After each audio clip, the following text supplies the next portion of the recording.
Good morning, good afternoon, good evening. कैसे आप सभी? होप सो कि आप सभी अच्छे होंगे। फ्रेंड्स, हमने लास्ट क्लास में कॉन्ट्रैक्ट कॉस्टिंग का क्वेश्चन नंबर सॉल्व किया था 12th, 13th, 14th और 15th, और उसमें हमने एक नया कॉन्सेप्ट डिस्कस किया था और वो कॉन्सेप्ट था एस्टिमेटेड प्रॉफिट का। हमने 4 फॉर्मूले डिस्कस किए। First, estimated profit multiply by work certified divided by contract price. Second, estimated profit multiply by cash received divided by contract price. Third, estimated profit multiply by cost up to date divided by contract cost. And fourth, estimated profit multiply by cost up to date divided by total contract cost multiply by cash received divided by work certified. ये 4 फॉर्मूले कब apply होते हैं? जब work certified 90% या 90% से ज़्यादा हो जाए, या फिर हमें एस्टिमेटेड एक्सपेंसेस की, एस्टिमेटेड फर्दर एक्सपेंसेस की डिटेल दे रखी हो जिससे हम एस्टिमेटेड प्रॉफिट कैलकुलेट कर सकें। उस सिचुएशन में भी हमें ये फॉर्मूला अप्लाई करना है, और ये फॉर्मूले से हमें क्या पता चलता है कि नोशनल प्रॉफिट में से कितना P&L में ट्रांसफर होगा। ठीक है, तो आज हम ये जो क्वेश्चन नंबर 15 तक तो कंप्लीट कर चुके हैं। आज हम क्वेश्चन नंबर 16, 17, 18 और 19 इन 4 क्वेश्चन को कंप्लीट करेंगे। फिर हमारे पास इस चैप्टर में बच जाएगा केवल एक लास्ट पॉइंट, एस्केलेशन क्लॉज का। तो नेक्स्ट क्लास में होप सो कि हमारा ये जो चैप्टर है ये कंप्लीट हो जाएगा। ठीक है, चलिए स्टार्ट करते हैं क्वेश्चन नंबर 16 से। क्वेश्चन नंबर 16 दे रखा है, PQR construction limited commence a contract on 1st April 2009। The total contract was for ₹27,12,500। Actual expenditure in 2009-10 and estimated expenditure in 2010-11 are given below. अभी हमें एस्टिमेट्स को नहीं देखना है, ये क्वेश्चन जैसा हमने लास्ट क्वेश्चन किया था 15, थोड़ा बहुत वैसा ही क्वेश्चन है। ठीक है, एक्चुअल दे रखा है, material purchase, labour outstanding, plant purchase, expenses paid, outstanding, prepaid, plant return to store, material at site, work certified, work uncertified और cash received. Plant is subject to annual depreciation at the rate 20% of WDV। Last question जो हमने किया था 15 तो उसमें straight line method था, यहाँ WDV है। The contract is likely to be completed on 31st December 2010। Prepare the contract account. चलिए स्टार्ट करते हैं। सबसे पहले लिखते हैं कॉन्ट्रैक्ट अकाउंट। कब स्टार्ट हुआ? 1st April 2009 में स्टार्ट हुआ, और हमारा ईयर एंड हो रहा है 31st March 2010 को। 1st April 2009 से 31st March 2010 टू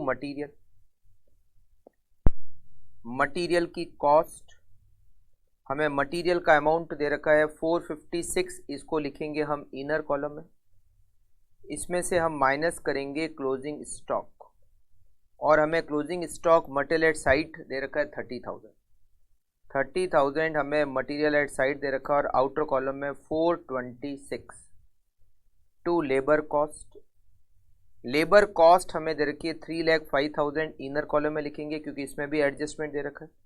इसमें प्लस करेंगे आउटस्टैंडिंग, हमें आउटस्टैंडिंग दे रखा है 24,000 आउटस्टैंडिंग ऐड करेंगे, और आउटर कॉलम में 329। फिर हम लिखेंगे इसमें टू एक्सपेंसेस हमें दे रखे हैं 1 लाख रुपीज़ के, इसको भी इनर कॉलम में लिखेंगे, और इसमें से हम माइनस करेंगे प्रीपेड, हमें प्रीपेड दे रखा है और वो दे रखा है 22,500 का प्रीपेड माइनस करेंगे तो आउटर कॉलम में हमें 77,500 का अमाउंट मिल जाएगा। अब यहाँ लिखेंगे टू डेप्रीसिएशन, हमने प्लांट परचेज किया 225, और उसमें से एक प्लांट हमने 31st March को जो कि 75,000 का था उसको रिटर्न कर दिया।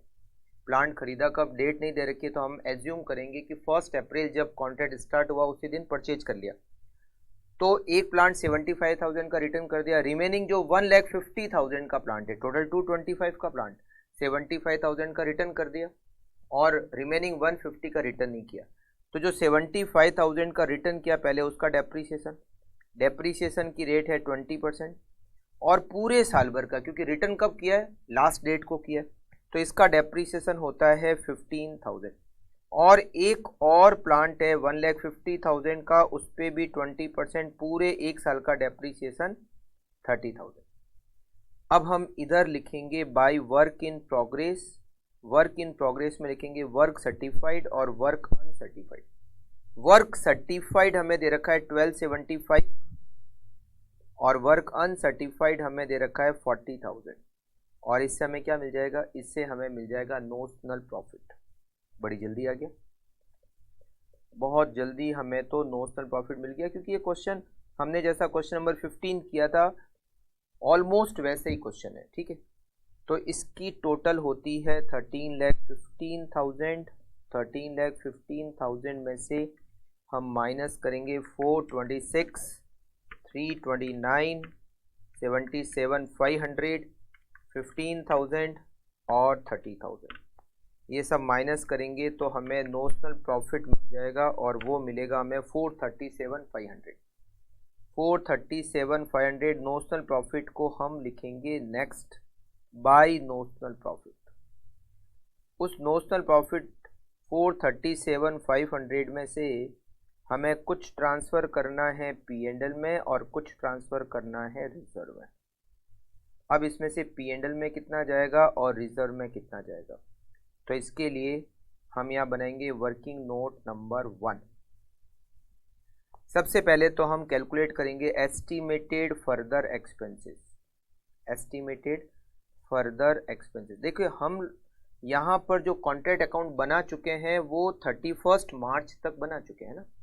तो 1 अप्रैल से यहाँ दे रखा है 31 दिसंबर 2010 तक ये कॉन्ट्रैक्ट कंप्लीट हो जाएगा। तो 1 अप्रैल 2010 से 31 दिसंबर 2010 तक और कितने एक्सपेंडिचर लगेंगे एस्टिमेटेड, ठीक है।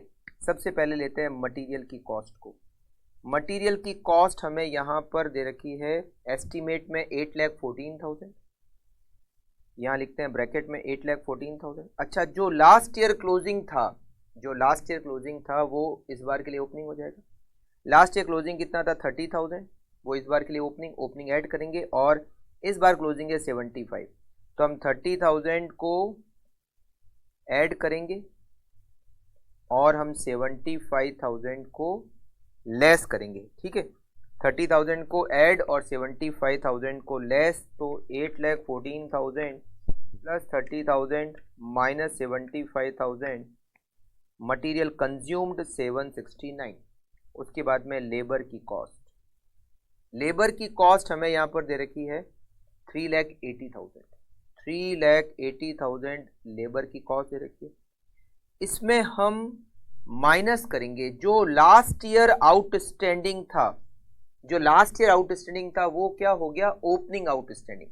हम ओपनिंग आउटस्टैंडिंग को माइनस करते हैं और क्लोजिंग आउटस्टैंडिंग को ऐड करते हैं, ठीक है ना, अकाउंट्स का रूल है। तो ओपनिंग आउटस्टैंडिंग 24,000, हमें इसको माइनस करना है, और क्लोजिंग में आउटस्टैंडिंग दे रखा है 37,500, हमें उसको ऐड करना है। तो जो लास्ट ईयर आउटस्टैंडिंग था वो ओपनिंग आउटस्टैंडिंग माइनस 380 में से माइनस करेंगे 24,000 और प्लस करेंगे 37,500, तो हमें लेबर की कॉस्ट मिल जाएगी 393,500। 393,500।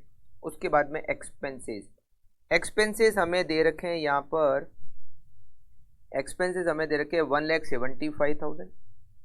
175 जो पिछली बार प्रीपेड थे वो हो गए ओपनिंग प्रीपेड। ओपनिंग प्रीपेड को हम क्या करते हैं, ऐड करते हैं। ओपनिंग प्रीपेड को क्या करते हैं, ऐड। क्लोजिंग प्रीपेड को लेस, तो ओपनिंग प्रीपेड को ऐड करेंगे। और इस बार क्लोजिंग में हमारे आउटस्टैंडिंग है, क्लोजिंग आउटस्टैंडिंग भी ऐड होता है, मतलब आपको पता है ना, आउटस्टैंडिंग ओपनिंग आउटस्टैंडिंग को माइनस करते हैं, क्लोजिंग आउटस्टैंडिंग को ऐड करते हैं। ओपनिंग प्रीपेड को ऐड करते हैं और क्लोजिंग प्रीपेड को लेस करते हैं, है ना। बहुत बहुत सारे क्वेश्चंस किए होंगे आपने जब ट्रेडिंग P&L अकाउंट बनाना सीखा होगा तो उसमें आउटस्टैंडिंग और प्रीपेड का ओपनिंग आउटस्टैंडिंग को माइनस करना है, क्लोजिंग आउटस्टैंडिंग को ऐड करना है, ओपनिंग प्रीपेड को ऐड करना है, क्लोजिंग प्रीपेड को लेस करना है। वेरी गुड, बहुत अच्छे। चलिए स्टार्ट करते हैं। लास्ट ईयर प्रीपेड था 22,500, ये ओपनिंग प्रीपेड हो गया। ओपनिंग प्रीपेड को ऐड करेंगे और क्लोजिंग में आउटस्टैंडिंग है, क्लोजिंग आउटस्टैंडिंग को भी ऐड करेंगे। क्लोजिंग आउटस्टैंडिंग हमारा कितना है 25,000, तो 25,000 को भी हमें ऐड करना है, ठीक है। चलिए कितना हो गया 175,000 प्लस 22,500 प्लस 25,000, ये हमारा अमाउंट हो गया 2,22,500। और अब बचा डेप्रीसिएशन। यहाँ पर डेप्रीसिएशन में देखिए हमने लास्ट ईयर, इस बार तो कोई नया प्लांट नहीं खरीद रहे हैं, लास्ट ईयर प्लांट खरीदा था 225, उसमें से 75,000 का रिटर्न कर दिया, तो 1,50,000 का प्लांट नेक्स्ट ईयर भी काम आएगा। 1,50,000 के प्लांट पर हम ऑलरेडी लास्ट ईयर 30,000 का डेप्रीसिएशन चार्ज कर चुके हैं, तो 150 का जो प्लांट था उस पर लास्ट ईयर 30,000 का डेप्रीसिएशन चार्ज हो चुका है, मतलब उसकी WDV बच गई 1,20,000, तो हमें 1,20,000 पे डेप्रीसिएशन लगाना है। अच्छा, ये 150 वाला प्लांट भी रिटर्न कर दिया, मगर रिटर्न कब किया 31 दिसंबर को। 31 दिसंबर को तो कॉन्ट्रैक्ट ही कंप्लीट हो जाएगा, तो वो जो 150 वाला प्लांट था जिसकी WDV 120 है, उस पर हमें 1 अप्रैल से 31 दिसंबर तक का डेप्रीसिएशन चार्ज करना है एट द रेट 20%। चलिए डेप्रीसिएशन 1,20,000, WDV 120 है, ठीक है ना, उसकी कॉस्ट 150 है, मगर लास्ट ईयर ऑलरेडी हम 30,000 डेप्रीसिएशन चार्ज कर चुके हैं, तो WDV 120 उस पर हमें 20% और 9 मंथ का डेप्रीसिएशन चार्ज करना है, जो कि होता है 18,000। और ये हमारे सारे एस्टिमेटेड फर्दर एक्सपेंसेस की लिस्ट हमें मिल चुकी है। 769 प्लस 393,500 प्लस 222,500 प्लस 18,000, और इन सब की टोटल होती है 14,03,000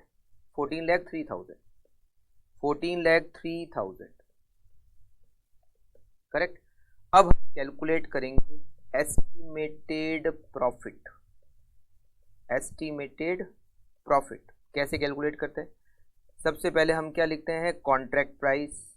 हमारी कॉन्ट्रैक्ट प्राइस कितनी है? हमारी कॉन्ट्रैक्ट प्राइस हमें क्वेश्चन के सबसे पहले दे रखी है 27,12,500। 27,12,500 हमारी कॉन्ट्रैक्ट प्राइस है। उसमें से हम माइनस करेंगे cost up to date. Cost up to date कैसे कैलकुलेट करेंगे? हमने कॉन्ट्रैक्ट अकाउंट बनाया, कॉन्ट्रैक्ट अकाउंट के जितने भी एक्सपेंडिचर है आप सबकी टोटल कर लीजिए। 426 का मटेरियल, 329 की लेबर, 77,500 रुपीज़ एक्सपेंसेस और 15,000 और 30,000 depreciation, total 877,500।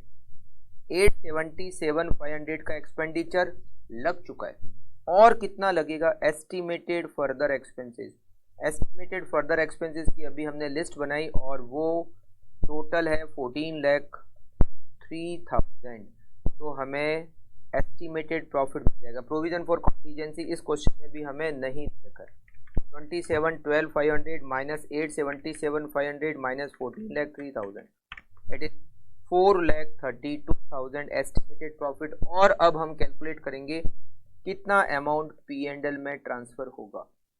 Profit transfer to P&L, profit transferred to P&L। Formula question में नहीं दे रखा है तो आपको क्या करना है, आपको सेकंड नंबर वाला फॉर्मूला, सेकंड नंबर वाला फॉर्मूला क्या है? Estimated profit, estimated profit multiply by cash received divided by contract price, divided by contract price. हमारा एस्टिमेटेड प्रॉफिट हमने कैलकुलेट किया 4,32,000। कैश रिसीव्ड हमें दे रखी है 10 लाख रुपीज़, कैश रिसीव्ड हमें दे रखी है 10 लाख, और हमारी जो कॉन्ट्रैक्ट प्राइस है वो है 27,12,500। 4,32,000 divided by 27,12,500 multiply by 10 lakh, it is 159,263, 159,263, 159,263 हम ट्रांसफ़र करेंगे P&L में, और जो बचा हुआ नोशनल प्रॉफिट है वो हम ट्रांसफ़र करेंगे रिजर्व में। 2,78,237 278,237 ये हम ट्रांसफ़र करेंगे रिजर्व में, और ये हमारा क्वेश्चन नंबर 16 का सल्यूशन एंड हो गया। फटाफट से आप लोग भी कंप्लीट कर लीजिए। ये क्वेश्चन नंबर जो 15 किया था वैसा ही है, बस हाँ उसमें आउटस्टैंडिंग प्रीपेड वाले एडजस्टमेंट नहीं थे और इसमें है, ठीक है। और उस क्वेश्चन में डेप्रिसिएशन का जो मेथड था वो स्ट्रेट लाइन मेथड था, और इस क्वेश्चन में WDV मेथड है। बाकी सेम वैसा ही क्वेश्चन है जैसा क्वेश्चन नंबर 15 था, करेक्ट।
ओके, अब हम सॉल्व करते हैं नेक्स्ट क्वेश्चन, क्वेश्चन नंबर 17, और ये क्वेश्चन आपके एग्जाम में आ चुका है जून 2009 के एग्जाम में। Prabhu builder limited commenced work on 1st April 2007 on a contract of which the agreed price was rupees 5 lakh. 5 lakh is contract price. The following expenditure was incurred during the year up to 31st March 2008. मतलब क्या क्या expenditure लग चुके हैं? Plant 35,000, head office expenses 12,500, material 1,05,000, wages 140, material costing 10,000 were found to be unsuitable for the contract and were sold for rupees 11,500. तो हमें 11,500 से कुछ लेना देना नहीं है, हमें मतलब किससे है? 10,000। उस जो मटेरियल हमने सेल किया उसकी कॉस्ट कितनी? 10,000। तो हमें 10,000 को माइनस करना है मटेरियल में से। A portion of the plant was scrap and dispose of for rupees 1,700। Plant को हमने सेल किया 1,700 में। The value of plant on 31st March 2008 was rupees 8,000। Plant की क्लोजिंग वैल्यू और मटेरियल की क्लोजिंग वैल्यू दे रखी है। Of the contract price 240 representing 80% of the work certified had been received by the 31st March। देखो हमें 2,40,000 cash received हो चुकी है और ये वर्क सर्टिफाइड का 80% है। 2,40,000 is cash received which is 80% of work certified. तो हम उससे वर्क सर्टिफाइड कैलकुलेट कर सकते हैं। 2,40,000 divided by 80%, it is 3 lakh rupees. Uncertified work 25,000। देखो यहाँ तक है ना, हमें एक्चुअल सिचुएशन दे रखी है, इसके बाद में एस्टिमेटेड फर्दर एक्सपेंसेस की डिटेल दे रखी है। तो एक काम करते हैं, हम यहाँ तक कॉन्ट्रैक्ट अकाउंट तो बना लेते हैं, फिर आगे पढ़ेंगे क्वेश्चन और एस्टिमेटेड फर्दर एक्सपेंसेस कैलकुलेट करेंगे, ठीक है। तो पहले क्योंकि बहुत बड़ा क्वेश्चन है तो थोड़ा थोड़ा करके सीखेंगे तो ज़्यादा ठीक है, नहीं तो एक बार में बहुत ज़्यादा बड़ा हो जाएगा। तो यहाँ तक एक्चुअल जो इन्फॉर्मेशन है वो यहाँ तक है, तो इससे कॉन्ट्रैक्ट अकाउंट तो हमारा बन ही जाएगा। चलिए आते हैं कॉन्ट्रैक्ट अकाउंट। कॉन्ट्रैक्ट अकाउंट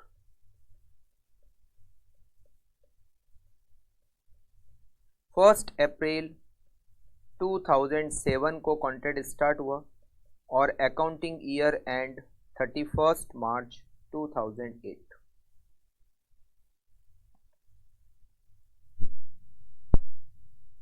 देखो ये क्वेश्चन भी एस्टिमेटेड वाला है और ये बहुत पुराने अटेम्प्ट में आया हुआ है 2009, मतलब अभी लेटेस्ट में एस्टिमेटेड वाले क्वेश्चन नहीं आ रखे हैं एग्जाम में। अब अपना ही अटेम्प्ट हो जिसमें हम ही लोग भाग्यशाली हो कि हमारे अटेम्प्ट में ही आए एस्टिमेटेड वाला क्वेश्चन, है ना। टू मटेरियल हमें दे रखा है 1,05,000 मटेरियल, उसमें से हम माइनस करेंगे सोल्ड। हमने कुछ मटेरियल सोल्ड किया, उसकी कॉस्ट है 10,000, हमने उसको बेचा भले 11,500 में, बट कॉस्ट, हमें कॉस्ट से मतलब है। और यहाँ पर हम लिखेंगे क्लोजिंग स्टॉक, मटेरियल का क्लोजिंग स्टॉक दे रखा है 3,000, तो इससे हमें मटेरियल की कॉस्ट जो कंज्यूम्ड है वो पता चल जाएगी 92,000। उसके बाद में हम यहाँ पर लिखेंगे वेजेज 140, इसमें कोई एडजस्टमेंट नहीं दे रखा है तो डायरेक्टली लिख लेते हैं 1,40,000। उसके बाद में हम यहाँ पर लिखेंगे to head office expenses 12,500, to head office expenses which is 12,500। उसके बाद में यहाँ लिखेंगे डेप्रीसिएशन, प्लांट का डेप्रीसिएशन। कितने का प्लांट था, यहाँ प्लांट पर डेप्रीसिएशन के कोई परसेंटेज नहीं दिए हुए, तो कैसे निकालेंगे। कितने का प्लांट था, 35,000 का प्लांट था, उसमें से हमने एक प्लांट बेच दिया और कितने में 1,700 का हमने बेच दिया, और जो प्लांट की क्लोजिंग वैल्यू है वो है 8,000, तो इतने का खरीदा, इतने का बेच दिया, माइनस कितनी closing value, remaining is depreciation.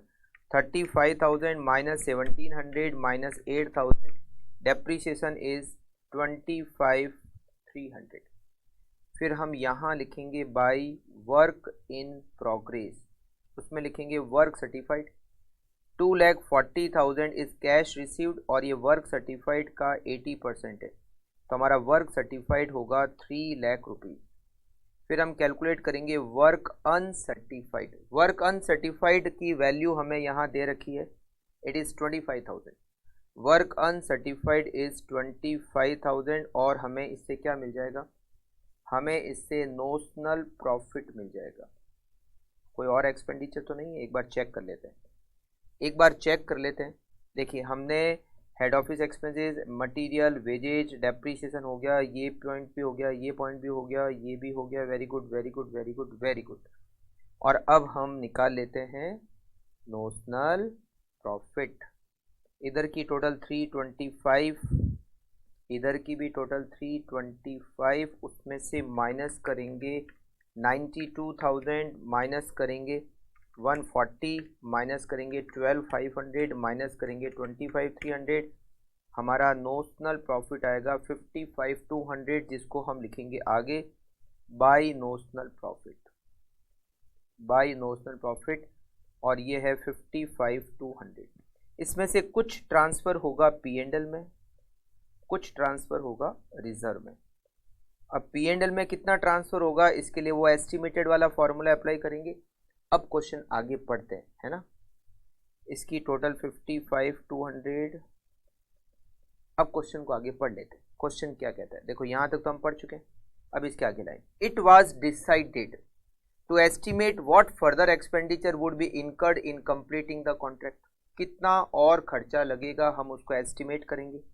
Compute from the estimate and the expenditure already incurred the total profit that would be made on the contract.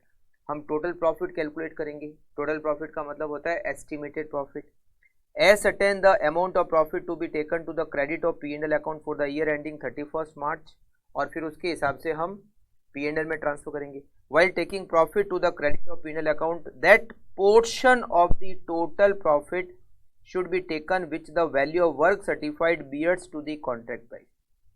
ये जो लाइन दे रखी है ना, यहाँ से that portion of the total profit should be taken which the value of work certified bears to the contract price। इस line का मतलब है वो जो हमने एस्टिमेटेड प्रॉफिट को जो P&L में ट्रांसफर करते हैं, वो हमने जो फर्स्ट फार्मूला पढ़ा, 4 फार्मूले मैंने आपको बताया। फर्स्ट फार्मूला क्या था, इस लाइन का मतलब फर्स्ट फार्मूला है। वो फर्स्ट फार्मूला क्या था, estimated profit multiply by work certified divided by contract price. अब देखो इस लाइन को पढ़ो, यहाँ क्या दे रखा है, that portion of the total profit should be taken which the value of work certified, जो work certified bears to the, bears का मतलब होता है प्रपोर्शन, जो वर्क सर्टिफाइड कॉन्ट्रैक्ट प्राइस के प्रपोर्शन में, मतलब एस्टिमेटेड प्रॉफिट का वो पोर्शन हमें P&L में ले जाना है जो वर्क सर्टिफाइड कॉन्ट्रैक्ट प्राइस के प्रपोर्शन में, मतलब जो फर्स्ट वाला फॉर्मूला क्या है, estimated profit multiply by work certified divided by contract price. तो ये कह रहा है कि आप एस्टिमेट करो प्रॉफिट को, उसके बाद में आप P&L में कितना ट्रांसफर करोगे, estimated profit into work certified divided by contract price. ठीक है, detail of the estimate to complete the contract. अब क्या क्या खर्चे लगेंगे, contract would be completed by 30 सितंबर तक होगा। ठीक है, वेजेज 84,750 की लगेगी। चलिए अब हम लिस्ट बनाते हैं, estimated further expenses, estimated further expenses, और कितने एक्सपेंडिचर लगेंगे इसकी लिस्ट बना लेते हैं, जिसमें हम पहला एक्सपेंडिचर लिखते हैं वेजेज। कितनी वेजेज और लगेगी, 84,750 रुपीज़ की वेजेज और लगेगी, 84,750 की वेजेज और लगेगी। ठीक है, अच्छा और क्या लगेगा, material required in addition to those in stock would be ₹50,000। 50,000 का मटेरियल स्टॉक के अलावा, लास्ट ईयर क्लोजिंग कितना था, लास्ट ईयर क्लोजिंग था 3,000, तो 3,000 प्लस 50,000, 53,000 का मटेरियल लगेगा। मटेरियल 50,000 प्लस जो लास्ट ईयर क्लोजिंग में था वो ओपनिंग हो गया, तो टोटल 53,000 का मटेरियल और लगेगा। और क्या दे रखा है, एडिशनल प्लांट रिक्वायर्ड 15,000 का एक प्लांट और हमें चाहिएगा। लास्ट ईयर क्लोजिंग में प्लांट कितने का था, 8,000, तो जो वो लास्ट ईयर जो क्लोजिंग था वो तो ओपनिंग हो गया 8,000, 15,000 का और जब कॉन्ट्रैक्ट कंप्लीट हो जाएगा तो 6,000 रुपीज़ प्लांट की क्लोजिंग वैल्यू बच जाएगी। तो कैसे डेप्रीसिएशन निकालेंगे, डेप्रीसिएशन 15,000 का प्लांट, लास्ट ईयर जो क्लोजिंग था वो इस बार ओपनिंग हो गया, और कॉन्ट्रैक्ट जब कंप्लीट होगा तो प्लांट की वैल्यू होगी 6,000 जो कि क्लोजिंग वैल्यू हो गई, तो यहाँ पर 17,000 का डेप्रीसिएशन। एक और एक्सपेंसेस आएगा, हेड ऑफिस एक्सपेंसेस। अब हेड ऑफिस एक्सपेंसेस के बारे में क्या दे रखा है, head office expenses to the contract would be the same annual rate as in 2007-8। देखो last year head office expenses कितने थे, 12,500 पूरे साल भर के थे। अब हमें पूरा साल नहीं लगने वाला है, अब हमें कितना लगने वाला है, 1 अप्रैल से यहाँ डेट दे रखी है 30 सितंबर तक कॉन्ट्रैक्ट ही पूरा हो जाएगा, तो 1 अप्रैल से 30 सितंबर 6 महीने और लगेंगे। तो last year head office expenses 12,500 लगा था पूरे 12 महीने का, तो 6 महीने का कितना लगेगा, 6250 हेड ऑफिस एक्सपेंसेस और लगेंगे। और अब इन सब की टोटल कर लीजिए आप, 84,750 प्लस 53,000 प्लस 17,000 प्लस 6250, 1,61,000 का एक्सपेंडिचर और लगेगा, एस्टिमेटेड फर्दर एक्सपेंसेस। फिर हम कैलकुलेट करेंगे एस्टिमेटेड प्रॉफिट, एस्टिमेटेड प्रॉफिट। तो ये कॉन्ट्रैक्ट कितने का है, कॉन्ट्रैक्ट प्राइस, कॉन्ट्रैक्ट प्राइस, ये कॉन्ट्रैक्ट कितने का है, तो हमें दे रखा है यहाँ पर फर्स्ट लाइन में ये कॉन्ट्रैक्ट 5 लाख रुपीज़ का है, तो हम यहाँ लिखेंगे कॉन्ट्रैक्ट प्राइस 5 लाख माइनस करेंगे कॉस्ट अप टू डेट, अभी तक कितना एक्सपेंडिचर हम इनकर कर चुके हैं, ये कहाँ से पता चलेगा, कॉन्ट्रैक्ट अकाउंट हमने बनाया, कॉन्ट्रैक्ट अकाउंट के सारे एक्सपेंडिचर टोटल कर लो, 92,000 का मटेरियल, 1,40,000 की लेबर, 12,500 हेड ऑफिस एक्सपेंसेस, 25,300 का डेप्रीसिएशन, 269,800 ये एक्सपेंडिचर लग चुका है। और कितना एस्टिमेटेड फर्दर एक्सपेंसेस, और कितने एक्सपेंडिचर एस्टिमेट हमने किए, 1,61,000। तो इसका मतलब है हमारा अच्छा एक यहाँ पर प्रोविजन फॉर कॉन्टीजेंसी दे रखा है, provision for contingency, provision for contingency हमें क्वेश्चन के सबसे लास्ट में दे रखा है, claim temporary maintenance contingency 9,000 rupees. ठीक है, 9,000 इज प्रोविजन फॉर कॉन्टीजेंसी, मतलब कंस्ट्रक्शन का काम है, हमने वैसे तो सारे एक्सपेंडिचर एस्टिमेट कर लिए, बट हो सकता है कुछ भूल गए हो हम, तो हमने इसलिए प्रोविजन फॉर कॉन्टीजेंसी बनाया। 5 लाख माइनस 269,800 माइनस 161,000 और minus 9,000, it is 60,200 estimated profit. और अब हम profit transfer to P and L को कैलकुलेट करेंगे। Profit transfer to P and L equals to estimated profit multiply by work certified. ये formula question नहीं कह रखा है कि आप इससे कैलकुलेट करो पी एंड एल में कितना ट्रांसफर होगा, divided by contract price. Estimated profit 60,200, work certified हमें दे रखा है 3 लाख, वर्क सर्टिफाइड 3 लाख और कॉन्ट्रैक्ट प्राइस है हमारी 5 लाख। तो 60,200 का करेंगे हम तो 36,120 पी एंड एल में ट्रांसफर करेंगे नोशनल प्रॉफिट को, और रिमेनिंग हम रिजर्व में ट्रांसफर करेंगे। तो 55,200 माइनस 36,120, इट इज 19080। करेक्ट। कोई भी डाउट हो आपको, आप मुझे मैसेज कर सकते हैं, नंबर होंगे मेरे। तो आप कहीं पर भी आपको कुछ भी लगे, कहीं भी डाउट, क्वेश्चन में, पॉइंट में, बिल्कुल आप मुझे मैसेज कर सकते हैं। ठीक है, ओके। तो आप इसको फटाफट से कर लीजिए कंप्लीट।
ओके, नेक्स्ट हम देखते हैं क्वेश्चन नंबर 18। ये आपके मॉड्यूल से ले रखा है।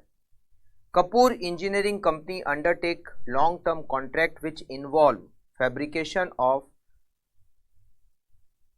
pre-stressed concrete block and erection of the same on customer site. Following information is supplied regarding the contract which is incomplete on 31st March.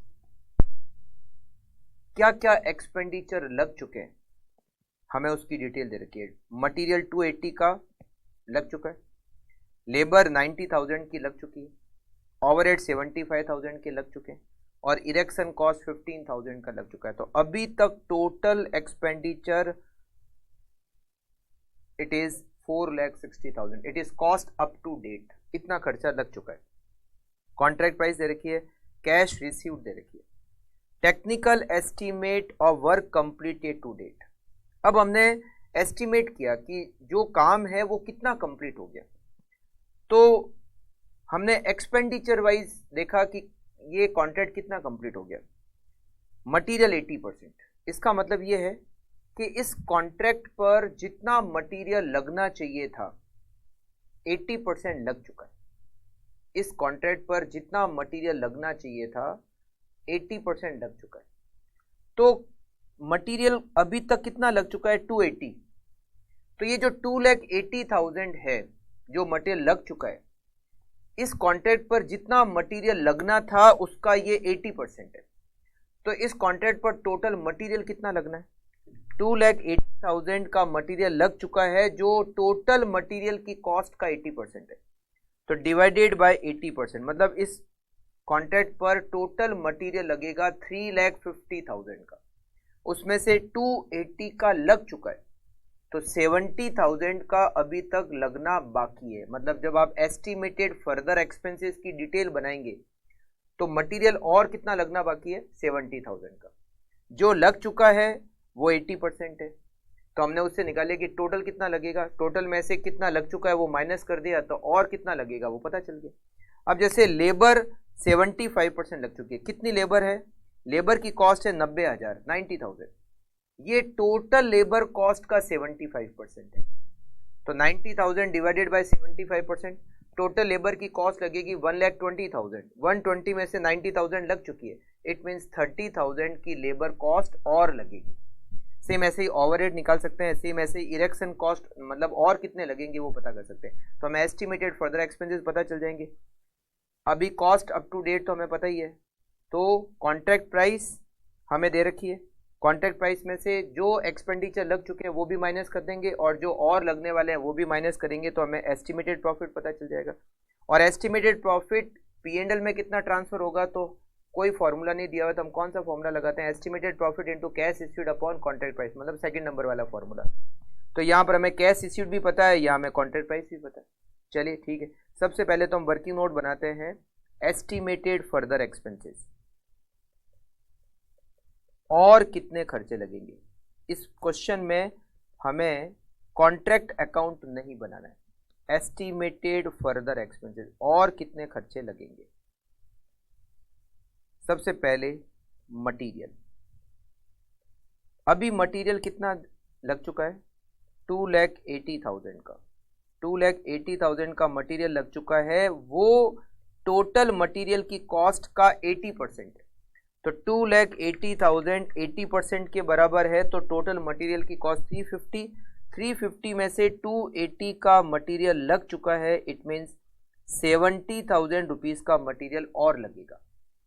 Labour, labour की कॉस्ट अभी तक 90,000 और ये टोटल लेबर कॉस्ट का 75% है, तो टोटल लेबर कॉस्ट 120, उसमें से 90,000 की लेबर कॉस्ट लग चुकी है, तो 30,000 की और लेबर कॉस्ट लगेगी। फिर ओवरहेड्स, ओवरहेड्स, ओवरहेड 75,000, 75,000 की ओवरहेड, और ये भी टोटल ओवरहेड का 75% है। तो टोटल ओवरहेड इस कॉन्ट्रैक्ट पर 1 लाख, उसमें से 75,000 के लग चुके हैं, इट मीन्स 25,000 के ओवरहेड्स और लगेंगे।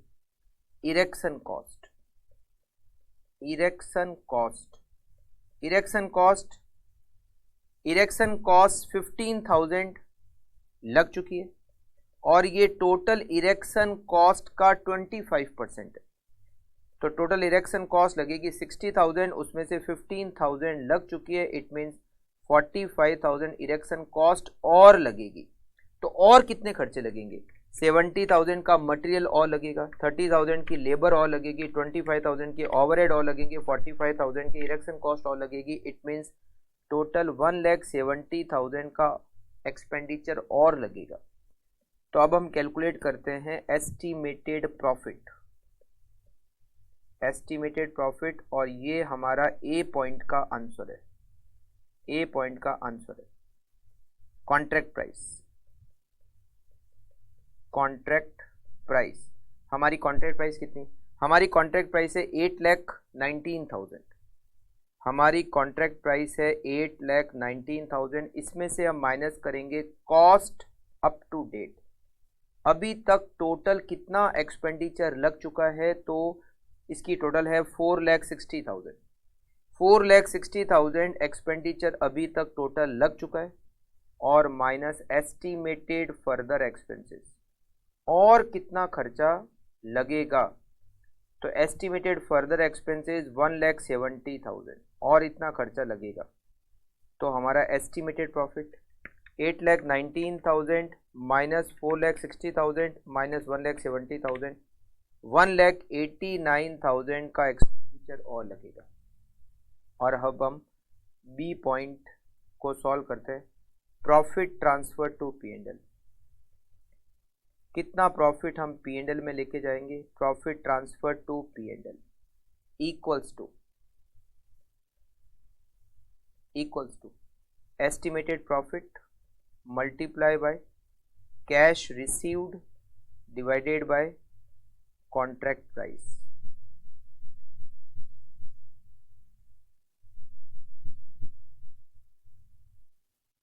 $1,89,000 इज एस्टिमेटेड प्रॉफिट। हमारी जो कैश रिसीव्ड है वो है 6 लाख रुपीस, और हमारा जो कॉन्ट्रैक्ट प्राइस है वो है 8,19,000। 1,89,000 divided by 8,19,000 multiply by 6 lakh, 138,462। आप इसको कंप्लीट कर लीजिए। कॉन्ट्रैक्ट अकाउंट नहीं बनाना है, केवल और केवल हमें एस्टिमेटेड प्रॉफिट कैलकुलेट करना, और एस्टिमेटेड प्रॉफिट को कितना पी&एल में ट्रांसफर करेंगे ये हमें पता करना था। तो हमने पहले एस्टिमेटेड फर्दर एक्सपेंसेस पता किए, फिर एस्टिमेटेड प्रॉफिट कैलकुलेट किया, और फिर हमने estimated profit into cash received upon contract price का फॉर्मूला अप्लाई करके ये पता किया कि कितना एस्टिमेटेड प्रॉफिट हम इस साल पी&एल में ट्रांसफर करेंगे।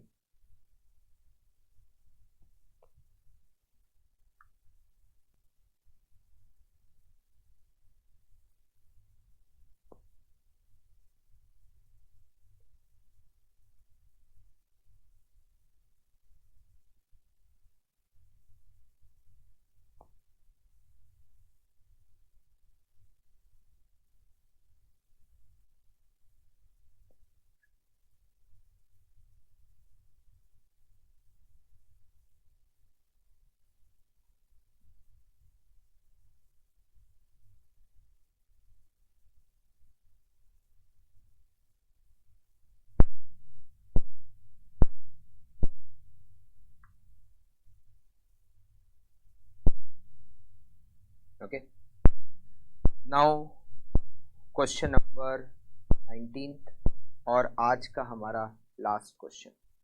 The following particulars are obtained from the books of Vinay construction limited as on March 2022। Plant and machinery 490, vehicles 2 lakh. Detail of contract remain incomplete as on 31 March 2022। 3 contract हमें दे रखे हैं, V29, V24, V25। हमें 3 contract account बनाने हैं। Estimated final sales value मतलब contract price, मतलब हमें क्या दे रखा है, कॉन्ट्रैक्ट प्राइस। एस्टिमेटेड कॉस्ट मतलब टोटल कॉस्ट दे रखी है। अब वेजेज, मटेरियल, ओवरहेड ये इस बार के एक्सपेंडिचर दे रखे हैं। वैल्यू सर्टिफाइड मतलब ये दे रखा है work certified. Progress payment received ये दे रखा है कैश रिसीव्ड। प्लांट और मशीनरी पर डेप्रिसिएशन और व्हीकल का जो डेप्रिसिएशन होगा वो 20% चार्ज करना है, और तीनों कॉन्ट्रैक्ट में वर्क सर्टिफाइड के प्रोपोर्शन में बांटना है। मतलब प्लांट एंड मशीनरी और व्हीकल का डेप्रिसिएशन 20% है, और इन तीनों कॉन्ट्रैक्ट में वर्क सर्टिफाइड के रेशियो में बांटना है। You are required to prepare statement showing contract wise and total. तो हम एक काम कर सकते हैं, यहाँ पर तीनों कॉन्ट्रैक्ट अकाउंट को एक ही कॉन्ट्रैक्ट अकाउंट में बना देते हैं।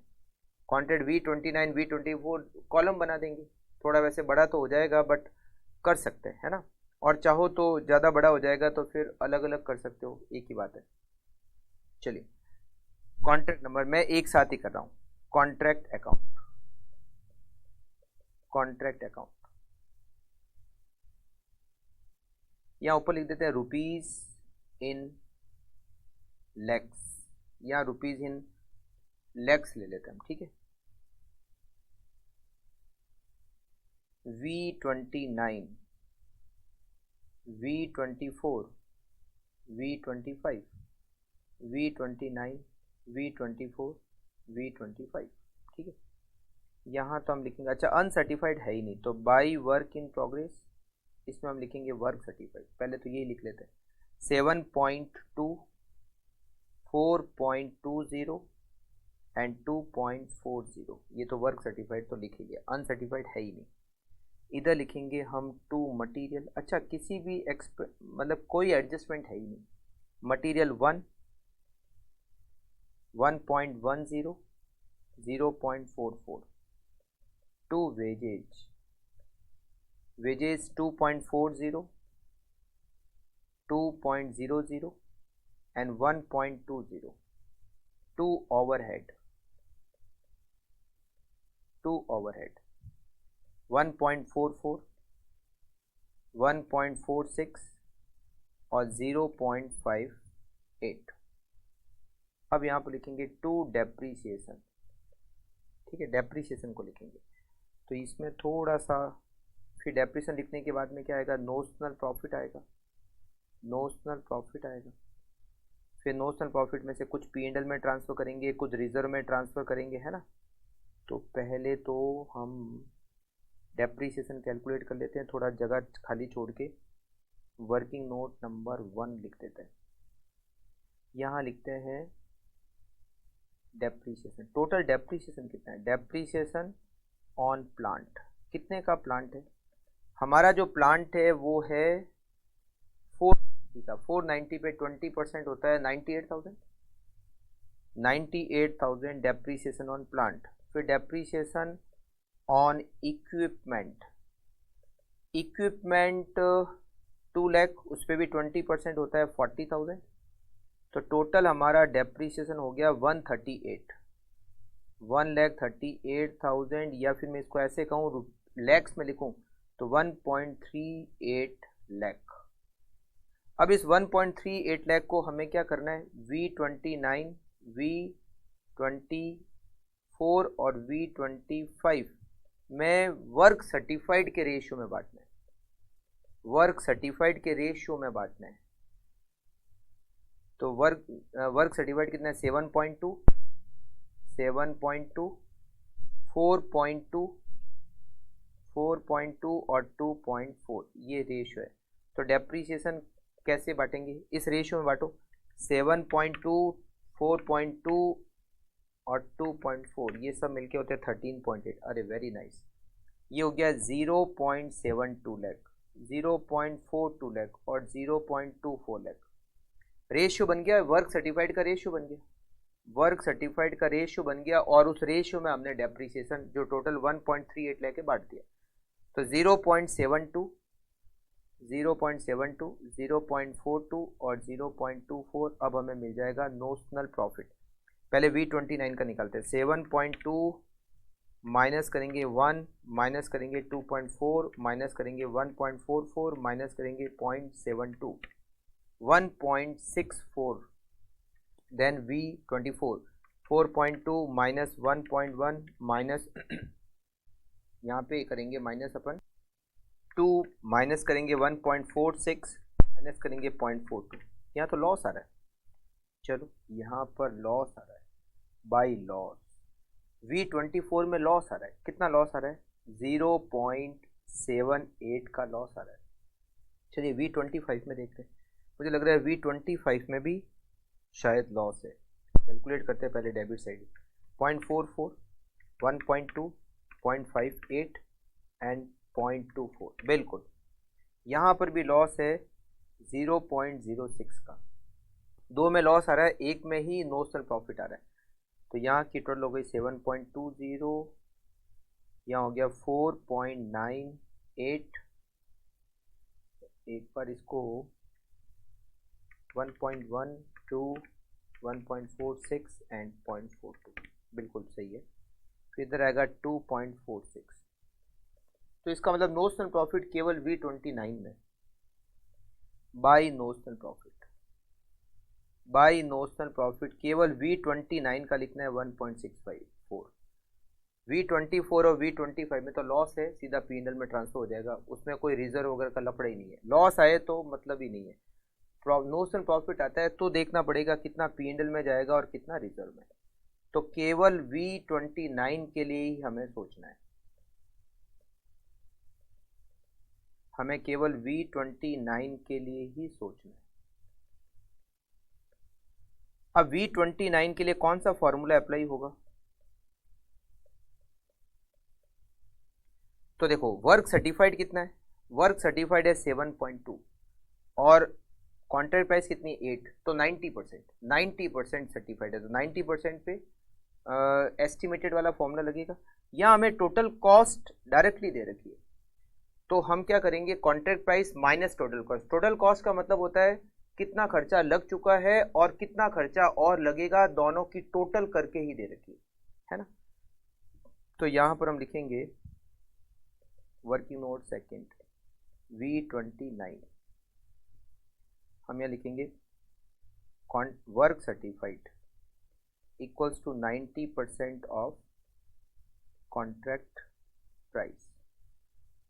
तो पहले तो हम यहाँ पे फॉर्मूला लिख लेते हैं, प्रॉफिट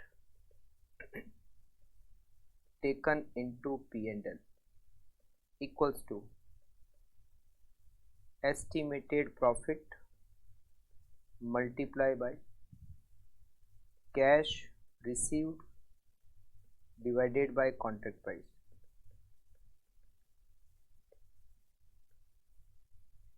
एस्टिमेटेड प्रॉफिट, अब यहाँ पे एस्टिमेटेड प्रॉफिट हम कैलकुलेट कर लेते हैं, equals to contract price minus total cost, जो कि हमें क्वेश्चन में डायरेक्टली दे देती है। Contract price 8 minus 6.4 1.6 multiply by cash received, cash received 5 divided by 8 equals to 1, ये 1 लेके है ना 1। तो यहाँ पर हम क्या करेंगे, 1 को ट्रांसफर करेंगे P&L में और रिमेनिंग 0.64 हम ट्रांसफर करेंगे रिजर्व में, ठीक है। और बाकी 2 में तो लॉस आ रहा है, तो लॉस तो वैसे कि पूरा का पूरा कहाँ ट्रांसफर हो जाता है, P&L में ट्रांसफर हो जाता है।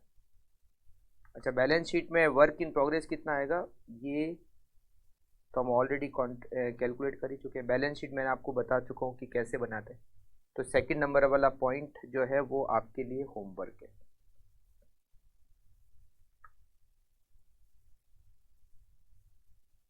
आप फटाफट से इसको कंप्लीट कर लीजिए।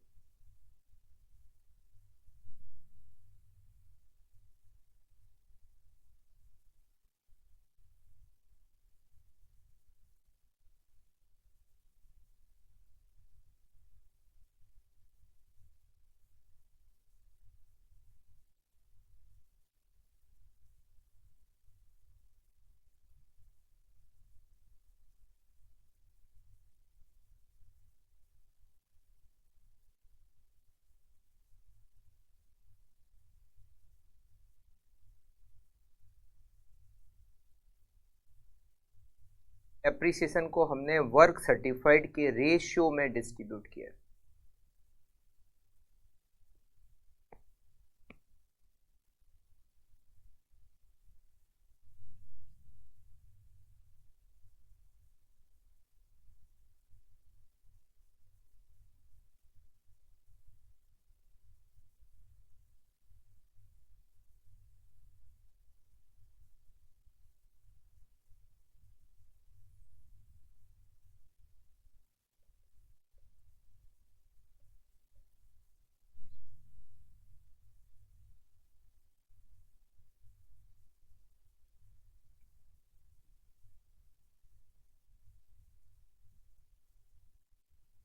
ओके,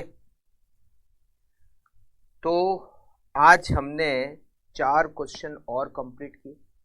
हम 19th क्वेश्चन तक कंप्लीट कर चुके हैं और यहाँ पर हमारे नॉर्मली जो एस्टिमेटेड वाले और जो पॉइंट है वो ख़त्म हो चुके हैं। अब एक पॉइंट इस चैप्टर में पेंडिंग है और वो है एस्केलेशन क्लॉज। क्या होती है, क्या करते हैं एस्केलेशन क्लॉज में, और उसका कॉन्ट्रैक्ट अकाउंट पर क्या इफेक्ट पड़ता है, ये पढ़ेंगे हम नेक्स्ट क्लास में। तो ओके, मिलते हैं नेक्स्ट क्लास। Take care.